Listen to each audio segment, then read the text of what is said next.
pour après. Est-ce que ça va vraiment réellement changer quelque chose? On a déjà vu des épidémies des siècles plus tôt, et ça n'a pas vraiment changé les choses. Tu parles de la pandémie de coronavirus. Oui, Tu demandes si ça peut changer les choses. mais pour de vrai.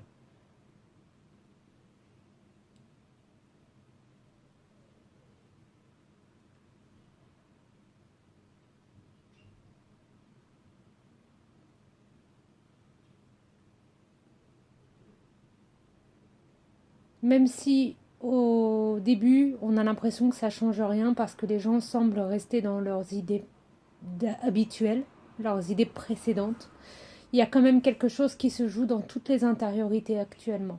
Les gens sont en pleine transformation et le virus, en fait, si tu veux, ça va juste activer quelque chose en nous, mais il y a d'autres changements qui arrivent pour compléter le processus. Donc de toute façon, ce n'est qu'un élément parmi les bouleversements qui arrivent. Ça ne changera pas tout, ça changera une partie des choses. Ça fera déjà beaucoup de mal à l'économie telle qu'elle existe aujourd'hui. Et en fait, ça ouvrira la porte à d'autres économies alternatives qui commençaient à bourgeonner, mais qui ont été comme un peu étouffées dès le début. Donc en fait, ces économies alternatives, elles vont commencer à vraiment fleurir. Ça va vraiment apporter de l'aide à l'économie mondiale qui se casse la gueule. C'est-à-dire qu'en fait, comment t'expliquer? L'économie telle qu'elle existe, elle est en train de s'effondrer. Et petit à petit, faut pas que ça se fasse d'un coup. Petit à petit, il y a l'économie alternative qui commence à fleurir. Ce qui fait que l'économie mondiale va petit à petit s'effriter, mais en douceur. Je sais pas comment te dire. Ça va pas être paf. Ça va être... Voilà, tu vois un peu. Voilà, c'est un peu comme le yin et le yang. Enfin, je sais pas comment expliquer. C'est une image que j'ai que ça fait un rééquilibrage tout en douceur en fait. Ça veut pas dire que ça va prendre 10 ans, 20 ans, mais le fait que cette économie alternative voit le jour, ça va faire en sorte que l'économie mondiale telle qu'elle existe aujourd'hui pourra s'effondrer correctement et pas en gros bug mondial qui va tuer tout le monde quoi. Voilà, si j'ai pu répondre à ta question. Catastrophes naturelles, de plus en plus. Catas- Oui, non, et des vraies catastrophes, hein, pas des petites. C'est quoi que t'appelles vrai et faux?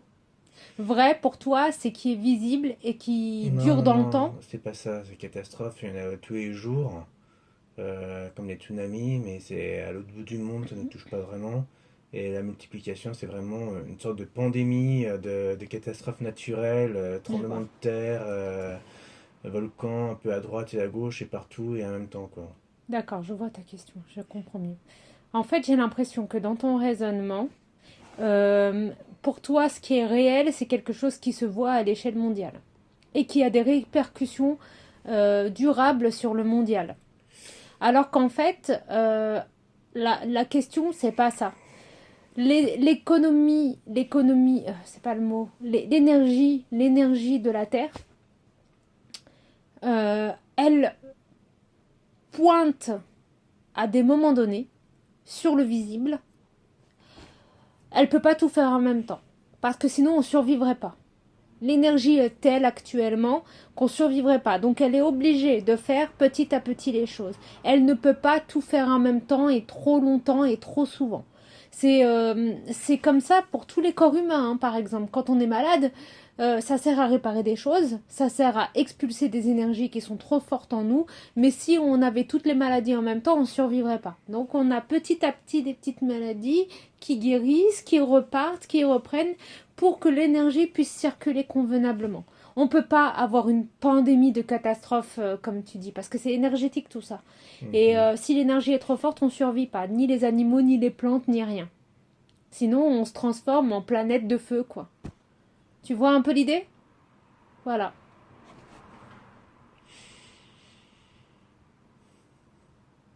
Est-ce qu'on aura des réponses? Enfin, ça, c'est pas directement lié à ce qui se passe, mais indirectement, peut-être que ça peut avoir des conséquences.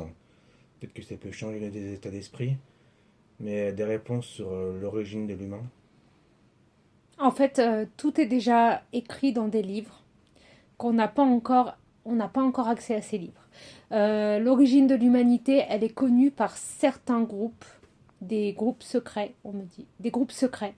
des groupes que vous connaissez déjà, comme les francs-maçons, des choses comme ça. Eux, ils ont connaissance. Sauf qu'en fait, ils ont prêté serment pour ne pas apporter la vérité tant que cette vérité ne sera pas apportée par elle-même. La vérité, elle se transmet par elle-même quand elle décide Mhm. d'être transférée. C'est une intelligence, la vérité. Mhm. Elle se transmet quand elle décide d'être transmise. Si elle a été transmise à certains groupes de personnes, c'est parce qu'en fait, elle est tellement grande, cette vérité, tellement incroyable, que si tu donnes la vérité tout de suite à tous les êtres humains, les gens deviennent fous. On a besoin d'avoir un niveau de conscience suffisant pour accepter cette vérité, mais elle existe déjà, elle est planquée dans des livres. Et des livres vraiment sacrés, qui n'ont rien à voir avec la Bible, la Torah, enfin, quelque chose de beaucoup plus sacré. Et on le sentira en nous, en fait. Ça résonnera en nous et ça ouvrira des portes nouvelles. Parce que quand on connaît d'où on vient, on se connecte à nos origines et on libère encore plus des énergies qui devaient être libérées depuis longtemps. Donc c'est prévu, ça va venir. Effectivement, connaître nos origines, ça va nous aider profondément. Il faut attendre un peu. Ça veut dire que tant que les énergies n'auront pas fait le processus de transformation dans nos corps, physiques, énergétiques, spirituels, on ne pourra pas entendre cette vérité. Donc il faut attendre quelques années. Je dis pas non plus 100 ans, 1000 ans, mais bien 10, 15 ans. Au moins. Peut-être que ça changera parce qu'on évolue plus vite que prévu, mais il faut attendre un peu qu'on digère déjà tout ce qu'on est en train de vivre.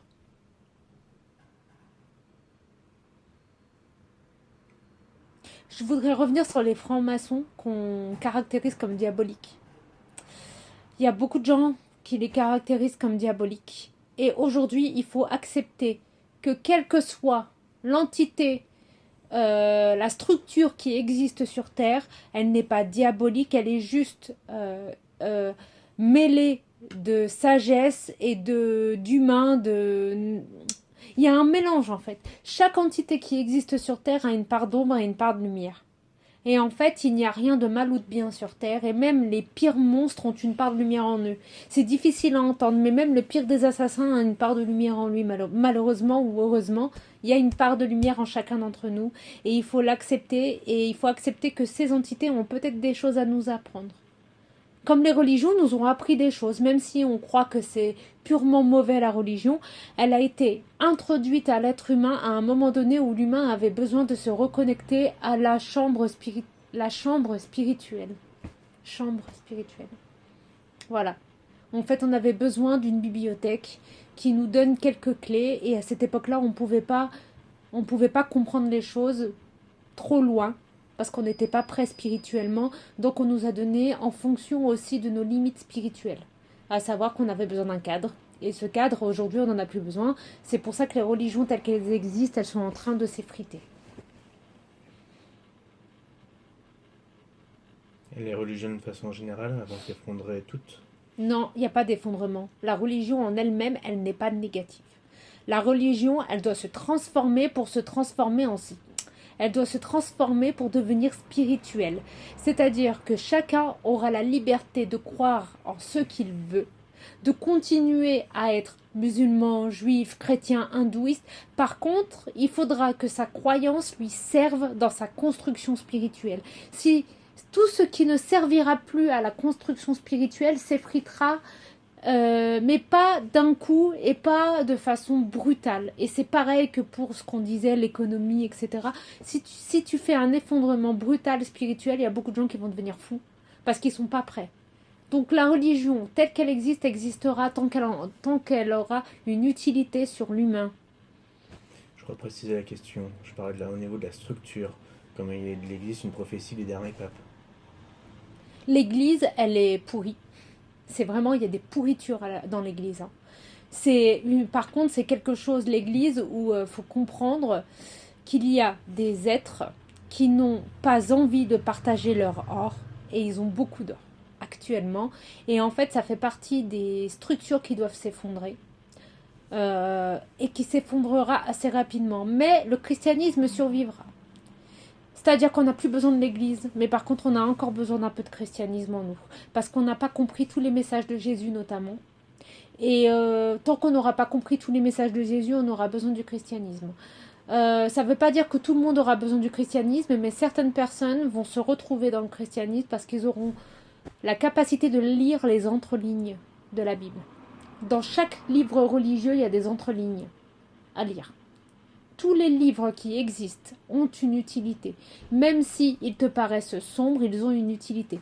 Cependant, les structures de type Église, euh, tout- toutes ces choses-là, d'accord? Ceux qui dirigent la religion, eux, par contre, ils doivent partir. Ça ne veut pas dire qu'ils sont mauvais, mais ils ont... C'est ce qu'on disait tout à l'heure, la lumière, l'ombre. Mais ils doivent s'effriter, eux, par contre, parce qu'ils ont vraiment fait du mal à la population. Ils ont volé beaucoup d'or. Il y a des réserves d'or à l'église. Beaucoup d'or, on me dit. Et ils cachent des vérités aussi aux humains. Mais ils en ont pas tant que ça, des vérités. Ils sont eux-mêmes perdus, en fait. Ils se sont perdus. C'est comme s'ils avaient choisi un chemin, mais que l'appel de l'or les avait transformés en quelque chose de plus... Je sais pas le mot. Vous comprendrez.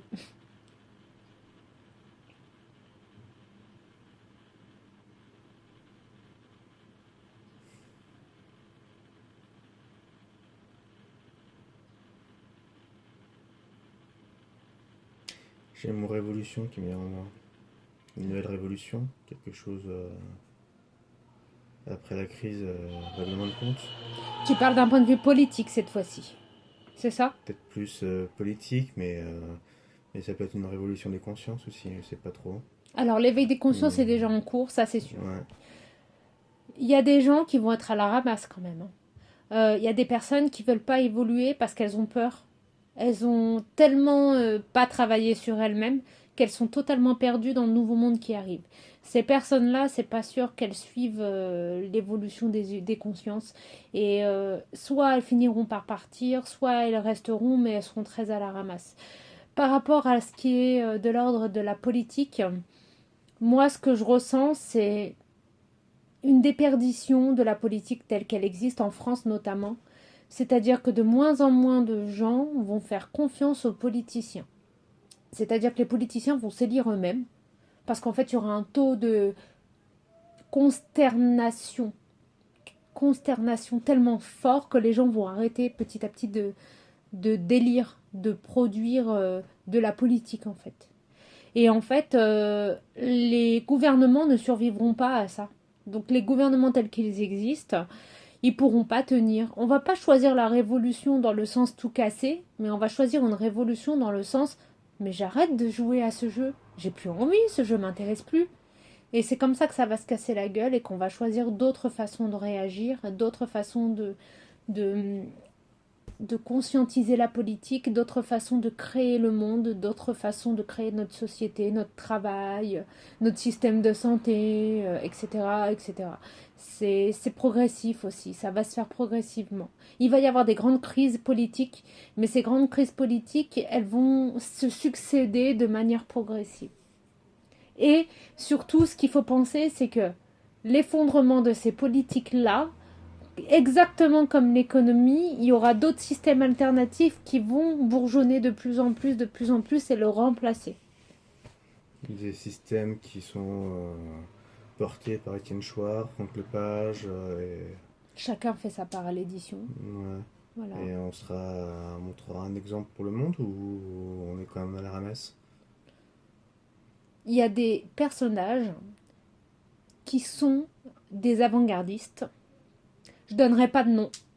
Il y Mhm. a des personnages qui sont des avant-gardistes et c'est très intéressant de les écouter et je vous fais entièrement confiance pour trouver qui est avant-gardiste. Ceci dit, faites attention à la part de dualité qui existe dans certains propos. Dès qu'il y a des grands coupables et que vous êtes mis à l'échelle de non-responsables, fiez-vous à votre intuition, il y a un souci. C'est juste ça. Je ne débattrai pas par contre. Je vous laisse Mhm. votre choix. Je ne veux pas rentrer dans les débats.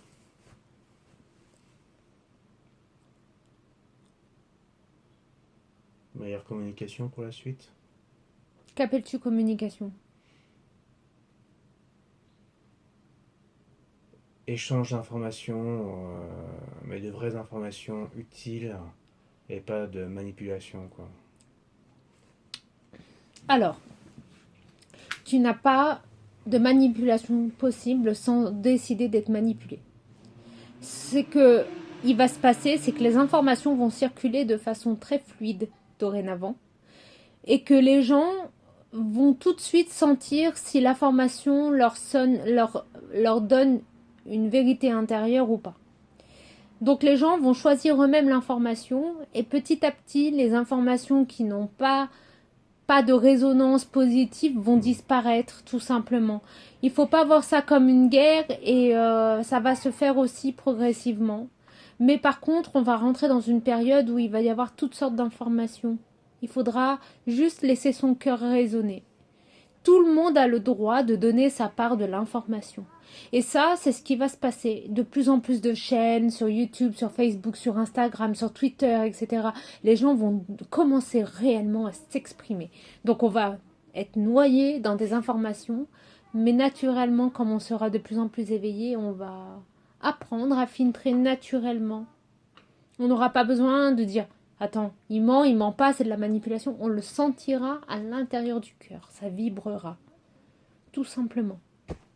Donc il ne faut pas s'en faire par rapport à la manipulation. Une dernière question et on arrête? Ça te va? J'ai pas d'autres questions. Je sens qu'il y a une dernière question. Pose ta dernière non, question. Non, j'ai pas j'étais en train de réfléchir pour savoir s'il y a une dernière question, j'ai pas d'autres questions.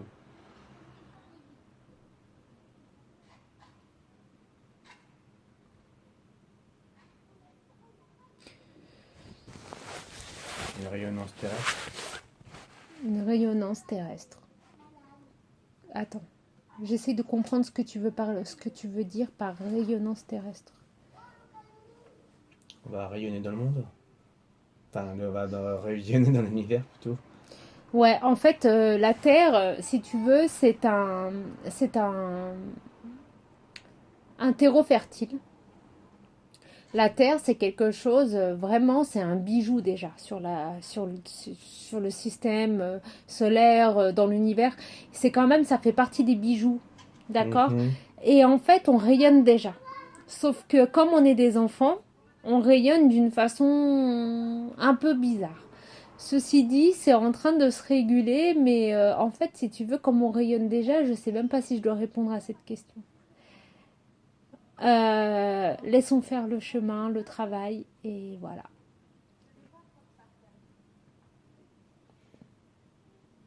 Je te remercie. De rien, c'était avec plaisir. Tu réponds aussi des questions. Je vais laisser ma guidance pour voir s'il y a un dernier message à faire passer pour aujourd'hui.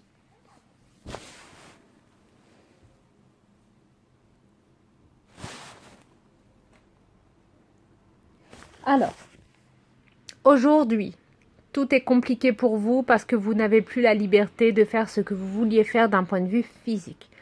Par contre, la liberté intellectuelle est à son summum actuellement et vous pouvez enfin vous exprimer ultra librement. Sachez que cette liberté-là, il faut l'utiliser en écrivant, en postant des vidéos, en allant discuter avec des gens qu'on apprécie. Par téléphone, évidemment, en ce moment, c'est un peu plus compliqué. L'heure est à la communication, l'heure est à la transmission des messages, l'heure est à la transmission des informations. Allez-y, faites-le avec le cœur s'il vous plaît, mais l'heure est vraiment à la liberté intellectuelle. Et là, on se rend compte à quel point le fait d'arrêter de courir partout nous laisse libre champ à réfléchir correctement. Et en prenant le temps de réfléchir surtout. Donc allez-y, réfléchissez et donnez vos idées. Et tout le monde est le bienvenu sur ce magnifique outil qui s'appelle Internet. Faites-le avec intelligence quand même. L'idée c'est quand même de produire du bon, du beau, du constructif. Voilà, mais vous êtes totalement libre de faire ce que vous voulez. Ce sont juste des conseils.